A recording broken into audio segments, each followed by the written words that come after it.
Ayan. Ito naman pa yung isa pang talim ni mama na ano, ang kalamansi. Meron na rin bunga pero pa isa-isa pa lang. Pero mas malalaki yung bunga niya ito. Ayan, oh guys. Dito naman tayo sa kabila. Ayan. Ito, doon tayo galing kanina dito sa may likod ng kawayan. Ayan, doon tayo kanina. Ngayon dito naman tayo sa banda. Ayan guys, malapit din kami sa ilog. Ayan yung ilog, o nalalakad lang. Dito sa ilog na to dati guys, dito kami naglalaba. Diyan kami lahat. Diyan din kami kumukuha ng mga ano. Dito ako lumaki. Dito rin ako kumuha ng aking mga pang ano dati, pang allowance nung ako ay estudyante pa, tulad ng suso, yung shell, meron din kaming shell dito, shell sa ilog. Ayan, dyan ako kumukuha dati ng binebenta ko para at least meron pang allowance sa school. Ayan guys, yan ang malapit lang po sa amin yung ilog. Yan, diyan kami naglalaba. Gumagawa lang yung aking tatay dati ng yung kawayan na pwede naming lapagan ng mga labahing, ganyan. Ayan, dyan guys. Medyo maitim ang kanyang tubig kasi naulan. Ayan, yan guys. Yan, so dito tayo. Ayan, dito yung ating kalamansi. Ito isa lang to. Pero meron pa namang ano, ayan, may mga pinagitna-gitna rin yung sinanay. Pero itong mga saging ulit dito, tanim ko to guys. Ayan, tanim ko to hanggang dito. Pero hindi na natuloy dito banda kasi namatay yung mga saging dito banda. Yan sa baba, yan, tanim naman ni tatay. Yan, si tatay. Yan. Dito ako banda. Eto, kasi gusto ko nung time na yun kasi walang mga saging dito. Siguro nasa ano na rin to, almost 2 years. Ayan, saging na yan guys, hanggang dito. Etong kalamansi, mga kalamansi na yan, si mama na yung naglagay ng mga siningit-singit na niya para hindi lang saging yung nakatanim dito. Tapos ngayon, meron na rin siyang mga bunga pa isa-isa. Ayan o, ang lalaki. Andun sa taas yung iba. Hindi masyadong kita kasi mataas na yung ano. Ayan, may mga bunga na rin siyang ano, maliliit pa lang. Nag-start pa lang kasi sila kasi ngayon pa mag-i-start yung every hapon na umuulan dito. Ayan, etong bayabas na to, ang laki ng bayabas na to. Dito rin ako umaakyat dati. Kaming lahat na magpipinsan para yan, kumuha ng mga bunga niya. Ayan, eto oh. Ayan, daming bunga guys. Ayan, hinog na nga oh. Ay, nahulog na yung kanyang bunga. Hinog na. Ayan guys. Oh. Ayan. Ayan oh. Daming bayabas dito. Ikaw natin. Tamis. Ang kulay oh. Pink. Ang daming bunga. Ayan oh. Mga hinog na rin. Yan. Dito ako umaakyat dati ng bayabas guys.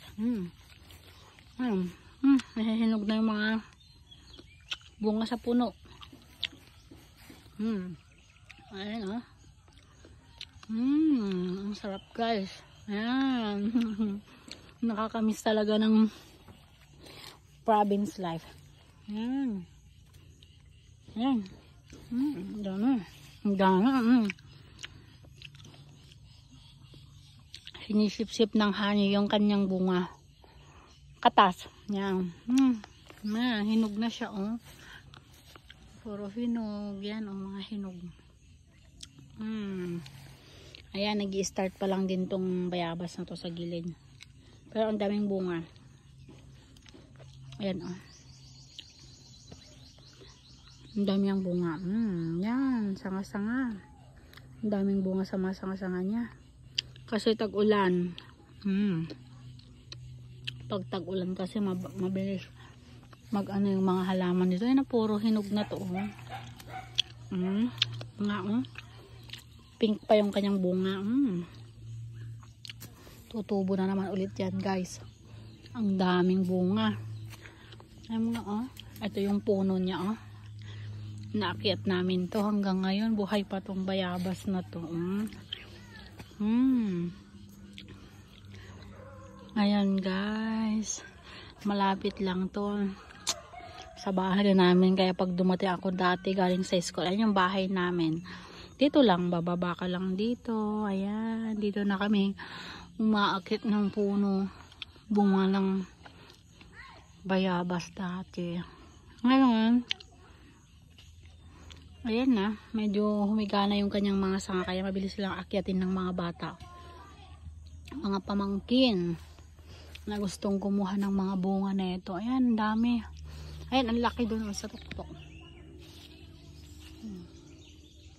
Dalawa ang lalaki. Pero hindi ko naman na pwedeng akyatin guys kasi ang taas ng bunga. Ayan, nag-start din itong mga to. Sarap ng bunga guys. Ba talaga pag sa province ka.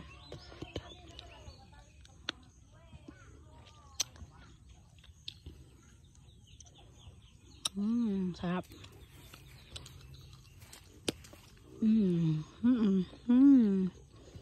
Sarap. Yan. Ito na una ng namunga yung saging ni Papa. Yan. May puso na siya. Ayan. Pero hindi pa siya pwedeng tanggalin kasi ano pa lang yung bunga niya. Ayan guys. Lapit lang sa amin yung mga ano dito. Ayan. Taniman ng pala. Ayan. Malapit lang kami sa bundok. Guys. Ang ganda ng mga puno. Itong puno na to pwedeng panggawing pang-asim sa mga sinigang na gulay. Ayan, oh. Dito kami kumukuha pag ganitong tag-ulan. Kinukuha namin yung dahon nito. Ayan, yung talbos ba? Kasi maasim siya eh. Pwedeng ano namin sa paksiw na isda. Dami ano. Mahirap lang kasi magpatubo nito kasi minsan bihira lang to na tumutubo yung kanyang ano. Ganyan guys. Ayan oh. Ang tawag to sa amin kulibangbang sa Ilocano. Kulibangbang.